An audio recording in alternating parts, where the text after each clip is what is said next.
The recap today will be on the movie, Awake. Jill is on night guard duty at a university. She picks up an empty coffee cup from the recycling bin and puts some money in the sleeves as she enters into the main building. She gives it to another guard who buzzes her through but hides after hearing some footsteps approaching. After Dr. Murphy passes, she proceeds into her office and waits for her man to disenable the camera before rummaging through the expired drugs bin for some pills. The following morning, Jill makes her way to a garage and is joined by Greg in the car. She hands him over the pills. The guard notices two men looking at their direction, but Greg assures her that they are cool. He proceeds to count the number of pills and realizes there is one pill missing. Jill just asks him to count again, but he gives her the money. When she counts it, she notices that it's $20 short. He also asks her to count again as he makes his way back to the garage. Jill goes to her mother-in-law's place to pick up her children, Noah and Matilda, but she dozes off before she can go inside. Jill is woken up suddenly when her daughter knocks on the door. She gives her a book on dinosaurs to her excitement, but Noah gives her a colder greeting as he goes to sit in the car. Their grandma Doris says goodbye to them, while she asks Jill to keep the kids till 7 that evening, as she has a late church service. When Jill offers to take them for the night, she refuses. On the way to school, the mother tries to find out how her kids' studies are going on, but Noah is not really interested in the conversation. As she drives the car, it suddenly malfunctions, causing her to lose control. It seems to be the same for the others on the road as they all veer off. Jill manages to stop the car safely, but as she checks on her daughter, a pickup T-bones her side of the car, sending them tumbling into the river nearby. The car starts to fill up, but after some struggling, she gets her kids out of the car before resurfacing herself. They frantically call for Matilda when they don't see any signs of her in the water. The mother and son spot her on the riverbank getting revived by some police officers, so they quickly swim over to find that she is conscious again. Jill expresses her gratitude to the sheriff for saving her daughter's life. He alerts them that the power is out everywhere, so suggests they send the kid to the hospital nearby for a checkup and for Mum to get stitches for her head too. Upon their arrival, they find the place busy as a large number of people are being rushed in with a variety of injuries. Jill gets the attention of a doctor who just asks Matilda if she's fine. The doctor takes her word for it because they are so stretched. Bootleg Jack Harlow starts to spew out the rhetoric that it's a terrorist attack, but Noah gives him a skeptical look. A doctor interjects with the theory that it might be the Chinese since they make all the electronics, so perhaps they turned it off. Others think this could be the beginning of a war. With the lack of medical attention, Jill decides to tend to the head injury herself, after which they make their way to Doris's place, who houses her for the night. She tries to sleep, but she is unable to, so she looks through the picture of her and her late husband that decorate Doris's living room. Jill notices that others are still awake when she looks outside. She tries to meditate to help her calm down, but she's interrupted by her mother-in-law. The old lady hints to Jill's drug abuse past when she asks if she has a little something to help her sleep, but the mother of two politely alerts her that she doesn't do that anymore. Jill makes her way to her daughter's room to find her sleeping before joining Noah, who's still awake watching the night sky. He comments on the shooting stars, but his mother alerts him that they are falling satellites. She rushes on a bike to the university, but an abnormal number of people are still active given the time of night. She meets Greg at an outdoor party, and he requests Jill to get more drugs for him as the demand is high, even offering double the money. She makes her way straight to Murphy's office, but unbeknownst to her, the doctor is on her way with the army. They bust in to find her with a bag full of drugs, so much so they mistake her for Pablo Escobar. She tries to explain to her, but Murphy is not interested as they quickly gather her files to leave. Murphy alerts her that they are starting a hub in an attempt to figure out what's going on. The doctor tries to recruit her onto the team, but she refuses. Murphy gives Brian the location of the hub and instructs him to get her family and bring them to that location. Brian explains that nobody can sleep because of the EMP, and after 48 hours, people will lose their critical thinking ability. After 96 hours, hallucination and motor failure. Then organs start to fail. Finally, days of paralysis until the heart shuts off. But she acknowledges that she's already aware of the stages, but this time is different. The symptoms are appearing 2 to 3 times quicker, meaning it's going to be total chaos soon. He alerts her that there is one woman who can sleep, so she will be at the hub to help them find a cure. Jill reveals that Matilda too was sleeping, which immediately catches his attention. He asks if she's sure because they are setting up a whole station based on this one sleeper. That's how important these people are. She tries to retract the statement by blaming her speech because of the car crash. Brian says that if she was also involved in the car accident, then she might have not been asleep. but actually dead. Jill rushes home fearing the worst. She shouts for her daughter, but she's not in her room. The mother aggressively asks Noah where his sister is. He alerts her that she's fine. The little girl went to the church with Doris. Meanwhile, at the church, the members gather as the pastor tries to use the scripture to process what is going on. A member returns to confirm that Matilda is not sleeping yet. The pastor joins her, and after a discussion, he manages to get her to sleep. Meanwhile, Jill checks her mental state by trying to recall phone numbers from memory. She formulates a plan to retrieve her daughter in order to get her somewhere safe. As she instructs Noah on what to do, Brian comes in after tailing her to confirm if Matilda can sleep. She tries to lie to him, but Noah ignorantly confirms that his sister was sleeping. He tries to persuade them to follow him to the hub, but Jill is not interested.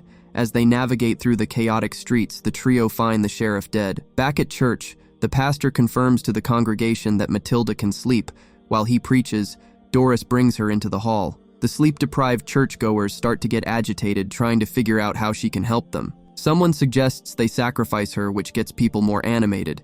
As the pastor tries to calm them down, the trio barge in, which gets the sheriff deputy to spring into action. Jill tries to plead for them to give her daughter back, but it is revealed that Doris has legal custody of the children. Jim draws his gun, stating that the girl is going nowhere. Brian tries to talk to them about the science behind what's going on and what to do next, but Jim just shoots him in the back of the head when he starts threatening to bring the army. Doris runs away with the kid, but the deputy and most of the congregation chase after the girl. Jim holds Grandma at gunpoint, but the pastor tries to calm him down as Jill finds her daughter. Meanwhile, Noah locates the piece of paper with the hub coordinates from Brian's body. Guns, shots, and screams cause Jill and the children to quickly escape, but Matilda worries about her grandma. Jill explains that she's old and can't run, so it is best if she stays there. She's really not trying to carry dead weight. They hide at a van park where Noah convinces his mother to take them to the hub, as it is their best chance of survival. She asks them to stay put while she tries to find a car for them to travel in. The mom of two makes her way to Greg's garage and tests her mental sharpness again,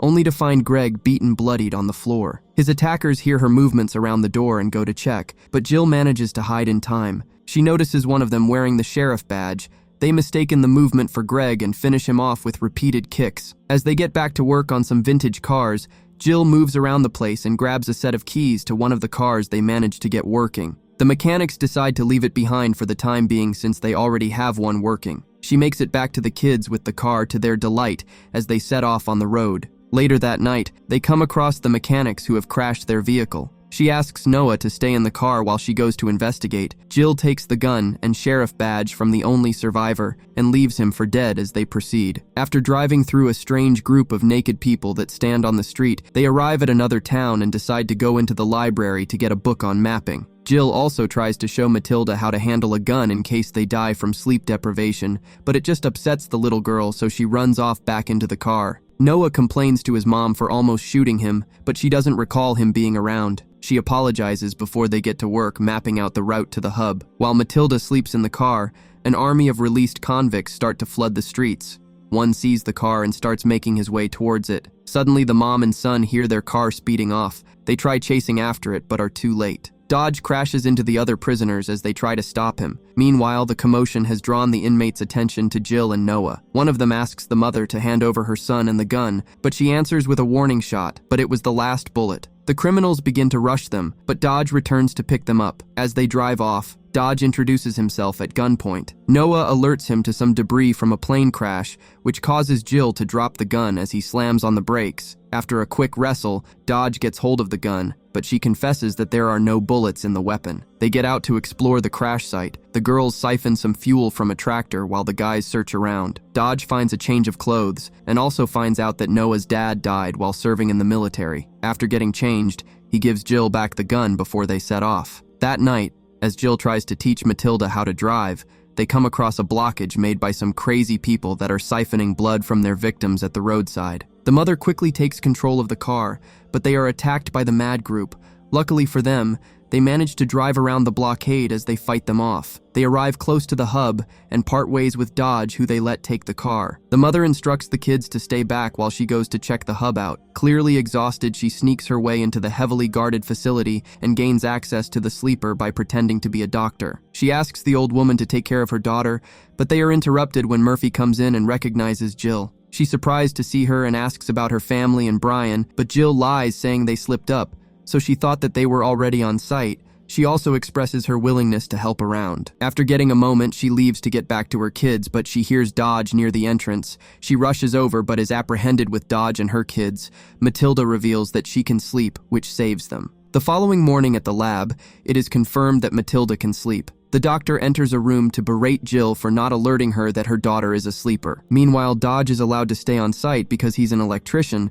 They give him a dose of medication to help with brain function. Matilda later wakes up and alerts the struggling doctors that the old lady has stopped breathing. They try to resuscitate her with a defibrillator, but she's long gone. Back in the jail room, Jill starts to hallucinate that Noah is mad at her and tries to kill her, but reality hits her when he's taken away instead. Later that night, the soldiers hit breaking point and start to hallucinate that they are being attacked, so they begin killing each other. A soldier tries to kill Jill before ending herself. The bullets hit the pipe, so Jill manages to escape. Meanwhile, Dodge tries to stop one of them from ending Noah, but he ends up getting attacked instead. The mother makes her way into the lab where Murphy has Matilda a knife point, but Murphy suddenly starts to lose consciousness due to the sleep deprivation before dying. The mother and daughter navigate through the gunfire when Matilda spots her brother, but he's lost his mind too, and Noah uses a scalpel to cut some wires which causes him to get electrocuted. The young girl rushes to bring the defibrillator, but they use it wrong, so it electrocutes the three of them. The kids lay there unconscious while the mother sobs. Day breaks and corpses are scattered all over the place, including Dodge. Jill lays there hugging her son while very disoriented. Matilda regains consciousness and calls to her brother, who eventually wakes up. The kids pack up to leave as their mom enters the final stages of sleep deprivation.